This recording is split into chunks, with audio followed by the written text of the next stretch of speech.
관련해서 이제 요새 기본소득이라는 것도 문제가 되고 복지국가가 해결하지 못하는 이 소득 차이, 또 더 나아가서는 보면 자산 차이가 엄청난 거거든요. 근데 이제 자본주의면 자본을 잘 써야 되는 것이 이제 기본인데, 우리 존니 대표님께서 아까 말씀하신 대로 김규식 변호사님께서 이번 기회에 우얏뜬동 들어오신 분들이 이 기회를 잘 타고 자산을 형성해서 자본주의를 잘 이용하면 좋겠는데, 그분들을 잘 붙들어 놓을 수 있는 기회와 또 아까 말씀하신 것처럼 이분들이 또 상처를 입고 나가실 것들, 어떤 것들을 우리가 주의를 해야 이 국면에서 이걸 좋은 기회로 또 삼을 수 있을까요?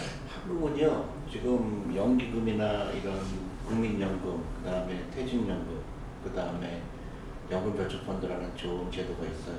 근데 그게 약 1,000조 이상의 자금이 놀고 있어요. 그게 캐피탈 마켓 들어오지 않고 있거든요. 그리고 지금 개미들이 저기 주식 산다고 하지만 아직도 주식 비중이 세계에서 제일 낮아요. 그러니까 지금 문제가 많다고 그러지만은 전체로 보면 아직도 그 가계 재산의 주식 비중은 지극히 낮아요. 80%가 부동산에 들어가 있거든요. 어차피. 근데 이번 기회에 주식 투자라는 거를 굉장히 건전하게 하는 거고, 그 주식 투자를 안 하는 거 오히려 위험하다는 그런 그 사람들한테 주식 투자는 굉장히 그냥 일상적인 거예요. 내 전체 자산의 몇 퍼센트는 주식에 들어가야 돼요. 그건 너무나 당연한 건데, 이게 이제 계기가 어떻게 됐든 간에, 그리고 사람들이 이제 학습 효과가 있는 거죠. 옛날에 IMF 때 주식을 샀으면 큰 돈 벌었고, 또 리만 사태 때 돈을 투자했으면 돈을 벌었고, 그러니까 이번에 충격이 오니까 이번에도 마찬가지로 들어볼 수가 있겠구나 하고 들어오면 또 꽤 있어요. 그러면 정부에서는 이제 이런 주식의 에코리 컬처라고 그러죠. 주식 투자에 대해서 어떻게 생각하느냐, 어떻게 건전한 생각을 하는 사람이 한 사람이 더 많아지게 하려면 어떻게 되느냐, 정책적인 게 필요해요. 그중에 가장 시급한 게 미국의 401k죠. 401k처럼 지속적으로 들어올 수 있는 그런 양질의 자금이 들어올 수 있게 캐피탈 마켓에 들어올 수 있는 그런 길을 열어줘야 되고, 장기 투자할 수 있는 인센티브를 줘야죠. 예를 들어서 세금을 깎아준다든가. 그래서 장기 투자하는 게 유리하다는 거를 알게 하는 게 굉장히 중요하고, 그러다 보면 그동안은 나는 노후 준비하는 거에 내가 어떤 자본을 갖고 있다는 거에 대해서 굉장히 불안해하는 사람들이 내 자본 소득이 늘어나는 거고, 자본 소득이 당연히 내 노동력보다 빨리 늘어날 수밖에 없거든요. R은 지보다 크다. 경마 피케팅. 그러니까요. 그렇죠. 그러니까 그거를 경험하게 되는 사람들이 이래서 롱텀 투자를 하라는 거구나. 이래서 내 일정 부분이 주식에 들어가야 되는구나. 그게 자연스럽게 형성이 되면, 그리고 다행인 거는 한국 주식이 아직 오버밸류 되지 않았다는 거죠. 그러니까 그 밸류에이션이 이렇게 디맨딩하지 않다.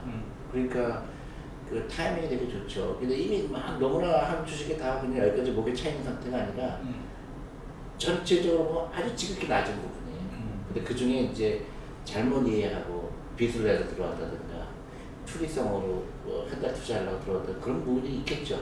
그렇지만 전반적으로 봤을 때는 근본적인 현상이라고 저는 봐요. 그래서 그 계기가 어쨌든 간에 그런 자금이 주시장에 머물러 있어야 되고, 그 양질의 자금, 퇴직연금이라든가 그 국민연금이라든가 이런 데가 꾸준히 그 한국 캐피탈 마켓에 들어오게 된다면 미국의 다우처럼 그 오랜 기간 양질의 자금이 들어오고 거기서 창업도 IPO도 되고, 그게 이제 선순환일 거라고 보죠. 방금 이제 아주 재미있는 주제가 하나 나왔었는데, 한국 주식시장이 저평가되어 있다. 코리아 디스카운트. 이건 이제 옛날부터 많이 인구가 회자되는 것인데, 유영재 회장님께 여쭤볼 것입니다. 그 옛날에는 이제 학자들이 왜 그런 코리아 디스카운트가 있느냐, 여러 가지 얘기를 했죠. 회계가 문제다. 그래서 회계도 고치고, 남북 간의 문제다. 그런데 2018년 저희가 2017년 그 북한이 서울을 불바다로 만든 거를 봐도 디스카운트가 별로 없었다는 것 같고, 결국은 이제 남과 하나는 기업 지배구조가 좀 개선되면 좀 나을 것이다인데, 이제 존니 대표님은 거기에 하나 추가해서 수요로 수요가 견인되면 뭐 다른 요인들이 있음에도 불구하고 아무튼 주가는 지속적으로 상승할 것이다 라고 얘기를 하시는 것 같은데 이제 부장님 동의하시나요? 예, 일단은 먼저 좀 전에 말씀하셨던 것처럼 지정학적 요인이라든가 뭐 또 여타 요인들보다는 어쨌든 지금 그 코퍼레이트 거버넌스 때문에 한국 주식시장이 저평가됐다라는 것은 뭐 국내에서만 얘기되는 것이 아니라 이미 뭐 해외 여러 나라에서 그런 평가를 하고 있고 또 학자들이 얘기하고 있고 또 투자자들을 만나보면 그런 얘기들이 거의 뭐 이구동성으로 이렇게 많이 하더라고요. 제가 2014년도에 현대차가 그 한전 부지를 매입을 했을 때 그게 아마 제 기억으로는 3조 감정가가 3조 한 3천억 정도 되는 거를 10조 5천억 정도에 이렇게 매입을 했는데 그 의사 결정을 하는 그 이사회가 몇십 분 만에 끝났어요. 그러니까 그 얘기를 이미 외국 제가 이제 그해 런던에 가서 투자자들을 많이 만났는데 그때 이제 제가 한국에서 왔다 그러니까 그때 이제 해외 주요 투자자들은 다 한국의 뭐 현대차라든가 이런 걸 주로 다 보유하고 있는 그런 투자자들이었는데 굉장히 대노를 하고 한 투자자는 현대차를 10년 이상 갖고 있었는데 지금 줄이고 있다는 얘기를 하면서 한국의 그 소위 이사들이라는 사람은 거기 사회이사들도 그 이사회에 참여했을 텐데 도대체 무슨 역할을 하는 거냐. 그 사람들은 진짜 거수기에 불과한 거 아니냐. 그런 걸 보면 한국의 기업을 디스카운트 할 수 없다. 그때 제가 20몇 군데 기관 투자자들을 만났거든요. 근데 그런 얘기를 제가 굉장히 많이 들었고 그래서 어쨌든 코퍼레이트 거버넌스에 대한 어떤 거의 매스를 제대로 되지 않으면 저는 우리나라 시장의 디스카운트는 계속 유지될 것이다 이렇게 보고 있습니다. 반대로 근데 또 계속 수요가 발생하고 투자자들 돈이 들어가면 일반인들도 기업 지배 구조에 관심이 생길 것이고 또 더 투명한 기업 지배 구조를 요구하는 선수원이 생길 것도 같고 아니면 또 실망해가지고 빠져나갈 것도 같은데 미국의 어떻게 케이스는 생각하시나요? 미국의 케이스는 그 401k가 생기기 전에는 미국도 코퍼레이트 거버넌스에도 많은 이슈가 있었어요. 1980에 1980년에 401k가 생겼거든요. 그래서 거기서부터 이제 집중적으로 미국은 2주마다 월급을 주잖아요. 그 월급 페이체크를 2주마다 주잖아요. 맞죠. 네. 그러니까 2주마다 그 10%의 그 월급이 주시장에 들어오기 시작한 거예요. 그래서 그때부터 그래프가 계속 꾸준하게 상승한 거죠. 그러다 보니까 너무나 많은 사람들이 캐피털 마켓에서 참여자가 된 거예요. 그러니까 앨런 사태가 굉장히 좋은 경험이죠. 앨런이 생긴 거에 대해서 왜 분노가 하게 됐냐면 거기 그 주식을 소유하는 사람들의 노후가 완전히 망가진 거거든요. 그러다 보니까 그 참여자가 많게 보니까 옛날에 했던 것보다 훨씬 더 페널티가 무서워진 거죠.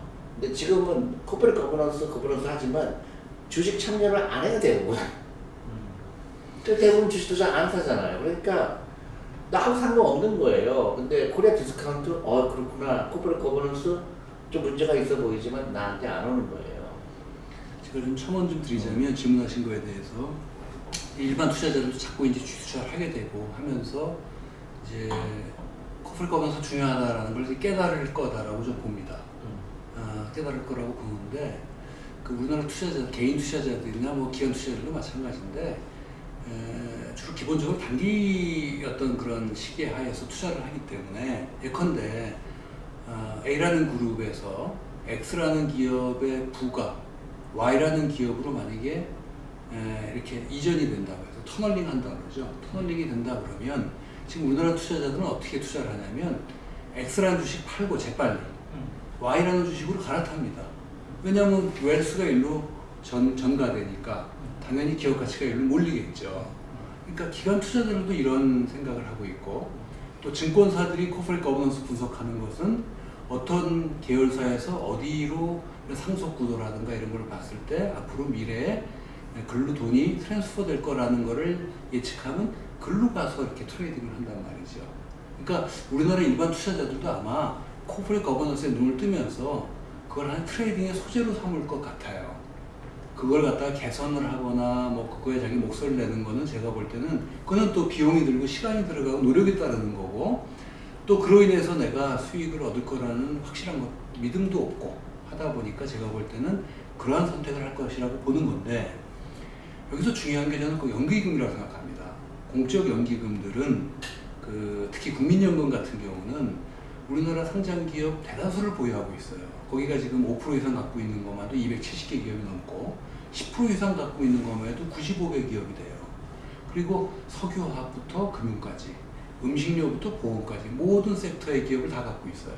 그러면 국민연금 같은 경우는 그런 어떤 웰스 트랜스퍼가 일어나고 터널링이 일어난다면 국민연금은 왜 X라는 기업으로부터 Y라는 기업으로 왜 부가 이동되는지 무슨 이유로 이렇게 가는지에 대해서 목소리를 내고 그 X라는 기업의 주식을 팔고 Y로 갈 것이 아니라 그 X의 기업에 대한 인게이지를 해야 된다고 생각합니다. 왜냐하면 이런 걸 인게이지를 함으로써 이런 걸 못하게 함으로써 나머지 갖고 있는 주식의 디스카운트를 덜 당하고 또 우리나라 주식시장 전체가 코리아 디스카운트가 해소되는데 뭔가 기여할 수 있기 때문에 나머지 자산에 미치는 영향이 너무 큰 거예요. 그렇기 때문에 그런 인게이지를 할 수 있는 것은 저는 유니버셜 오너인 연기금이 그런 걸 해야 된다라고 생각합니다. 당연하죠.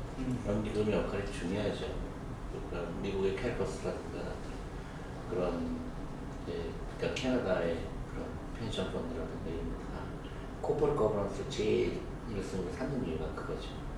왜냐하면 자기 피드시리 듀티거든.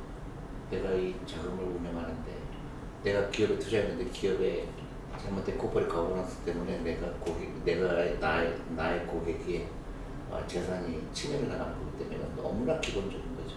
그러니까 기억이 나는 게 1900 한국의 캐피탈 마켓이 외국 사람들한테 처음 열렸을 때 제가 이제 뉴욕에서 외국 투자가들한테 이제 한국 주식에 대해서 설명할 기회가 여러 번 있었는데 그 당시 저는 코리아 펀드 운영할 때니까 한국에 투자를 많이 해라 이렇게 입장이었는데 가장 많이 하는 질문이 코퍼레이트 거버넌스예요. 근데 그 중에서 제일 많이 물어본 게 이 숫자를 넣을 수 있냐? 지금 중국에서도 많은 문제가 있잖아. 숫자에 대해서. 네. 뭐 레이싱 커피라든지 그게 정말로 믿을 수 있는 숫자냐. 근데 한국은 다행히도 다행은 아니죠. IMF를 겪으면서 회계사들이 감옥을 갔거든요. 그래서 회계 자체는 굉장히 나아졌죠. 임프루브 됐는데 다른 면에서 좀 더 디테일로 가는 면에서 레귤레이션이라든가 아니면 이렇게 못 따라가는 거예요. 뭐 법이라든가 제도가 너무 악용하기 쉽고 그다음에 대주주의 편에 서 있고 모든 법이. 그러니까 지금 이제 많은 개미들이 좀 투자해 있는 상태에서 정부하고 연기금이 역할이 중요하죠. 정부가 그런 이제 기반을 닦아야죠. 이 사람들 실망시키지 않게 하고 제도를 바꾸고 그 다음에 퇴직연금 제도를 보완하고 그러면 미국처럼 지속적으로 주식시장에 돈이 들어오게 되고 그게 어떤 제로성 게임이 아니고 기업에 성장하게 되고 이렇게 다 같이 돈을 버는 되죠. 근데 코퍼레이트 거버넌스 하는 사람들은 어떤 정의 이런 것만 생각을 해요. 근데 그게 아니고요. 코퍼레이트 지금 리만 사태가 난 것도 코퍼레이트 거버넌스예요. 금융기관의 코퍼레이트 거버넌스를 엉망이었던 거예요. 리스크매니지먼트 못한 거죠. 그렇죠. 그 다음에 그리디한 거거든요. CEO들이 레버리지 해갖고 자기가 맥시마이즈 리턴을 스킨 인더 게임이죠. 그러니까 그게 폭발할 거거든요. 결국 코퍼레이트 거버넌스예요. 근데 코퍼레이트 거버넌스가 나빴을 때 페이는 굉장히 많죠. 그러니까 기업도 아까 현대자동차 말씀하셨지만 기업이 휘청거릴 수가 있는 거예요. 망하게 할 수 있는 거예요. 그리고 실제로 영업이 안 돼서 망한 기업보다도요 코퍼레이트 거버넌스가 잘못해서 망한 기업이 훨씬 더 많아요. 미국 금융기관들도요 대부분 코퍼레이트 거버넌스가 엉망해서 망했지 실제로 돈을 못 벌어서 망한 경우보다 그게 더 많아요. 그래서 이거는 국가적인 이슈예요. 그래서 이 기업이 제대로 돌아가게 하고 법을 지키고 그 다음에 똑같이 페어하게 그 베네핏이 돌아가야 되고 이제 그런 거를 같이 움직여야 되죠. 계속 돈이 들어오게 하고 동시에 그 어떤 제도나 잘못된 그런 프랙티스가 같이 되는 좋은 기회가 왔다고. 조니 대표님 말씀을 100% 공감하고요. 제가 한 6년 동안 그 영국에 있는 한 연금 펀드의 한국 시니어 어드바이저를 한 6년을 했습니다. 근데 그 사람들이 이제 한국에 오면 데리고 와요. 이렇게 몰고 와요. 혼자 오는 게 아니라 뭐 네덜란드 펜션도 같이 오고, 뭐 엔빔도 같이 들어오고, 캐퍼스도 오고, 그리고 이제 아시아의 그 코퍼레이트 거버넌스라는 ACGA라고 있어요. 그 제이미 앨런이라는 친구인데 그 친구 같이 오면 꼭 오기 하나 몇 달 전에 저한테 연락이 와서 한국에 우리 한 7, 8명 가는데 다 큰 기관 투자들, 펜션들이죠.